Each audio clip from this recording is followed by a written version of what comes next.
as I say, we've got 3 categories. And what I've done is I've put for all 15 players into those 3 categories, and then I'm going to ask you for your opinion on them, rather than us both doing it. Hit me up. And as it worked out, I've actually got 5 in each 3 of the 3 categories. So let's start with the play a lot category. I've got Mamadashvili, Jeremy Frimpong, Conor Bradley. Play a lot for us or play a lot for their country? For their countries. Right, okay, go on. And then 2 that you might be surprised at, Hugo Ekitike and Florian Wirtz. I'm surprised by Hugo Ekitike. Yeah, I thought you might be. So my argument for this is that this is his first international call-up, proper first international call-up. No, his last break as well. Yeah, but I think he played, hardly any minutes in that. And you're expecting him to play more minutes now? I am expecting him to play more minutes now. I want him to get the confidence of being at that level. And so I'm not saying that I want him to play 90 minutes. When I say I want him to play a lot, what I want to mean is I want him to play the majority of both games. So like 65, 70 in both games. That would suit me. I don't think that he's at the red zone in terms of fitness like some of the others are, because, I mean, he did have that extra game off, didn't he? Well, firstly, doesn't he play where Kylian Mbappe plays for France? I mean, not necessarily. I mean, they can play together. It depends upon how Didier Deschamps wants to do it. I mean, I've got mixed feelings on. I get the logic of what you're saying.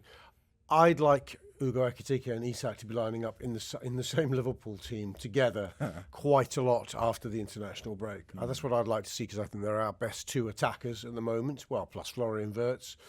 To that end, I'm not sure how many minutes I want on the clock for Hugo.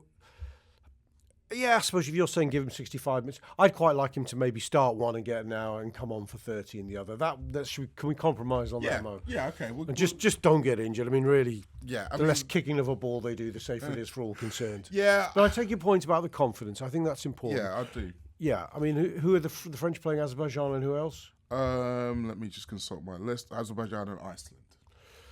Yeah, okay. Well, you know what? They're both rubbish, so there's a chance he bags for his country. Well, this is also my point. I think getting goals in those games is going to be really important for him. Because obviously he's had that great start for his Liverpool career. Then there was a couple of games where he hasn't scored. And I'd like to see him get a few more goals and then come back to Liverpool flying. So that's my main reason behind it. The French sort of owe him a start, I think, because, I mean, he's picked France now ahead of, is it Cameroon he could have played for? So... yeah, I would say that a good faith thing to do would be to give him some significant game time. I mean, Didier doesn't normally do those things, but we'll see. No, but so the other one in this category I wanted to discuss was Florian Wirtz, because that's the other one who some people might be surprised at. But there's a couple of reasons why I want him to play a decent chunk in both games. One, the first game is against Luxembourg, so the same rationale as Ekitike against Azerbaijan. Yeah. You want him to get confidence up, you want him to bag, etc., etc. The second game is against Northern Ireland. Oof. And the way that Germany play, he would be the left of 2 10s behind the striker. So he would be in that left-hand half space. Who's the other 10? Not Musiala, obviously. So in the last game was Serge Gnabry, but I think it might end up being Karim Adeyemi. Okay. Because he's in good form for Dortmund. But it's more about who's on the other side of the pitch for Northern Ireland. Who's going to be playing in that right-hand side? Connor. Yes. So... I'm fascinated by how that particular matchup will go, because I think it's a good test for both of them. Because for Florian, we've seen when Connor's at his best, he can really be like all over it. It could be a really kind of claustrophobic defender, give you no space, and you want to see how he goes out of it. Obviously for Connor, he's in a mode at the moment where he's picking up yellows, he's kind of hurting his confidence, so you want to see how he rises to that challenge. Now, I was talking to our Northern Ireland expert Craig Cannon before, and he's adamant that Connor doesn't really play that defensively for Northern Ireland. He's given more of a free run, but they are going to be in the same area of the pitch, so that matchup is definitely going to happen at Pirates. I mean, I don't want Connor kicking for it. No, let's be right. Yeah.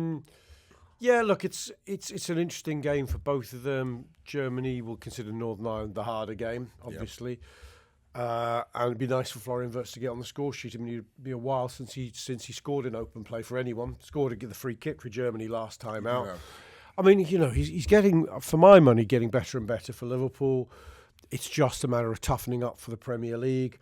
Again, I think we need him, a bit like Ekitike. I want to see him starting more games than not. So I don't want him getting too many minutes for Germany. I'd like them, I'd maybe start him against Ireland, but not against Luxembourg. That'd be my wish.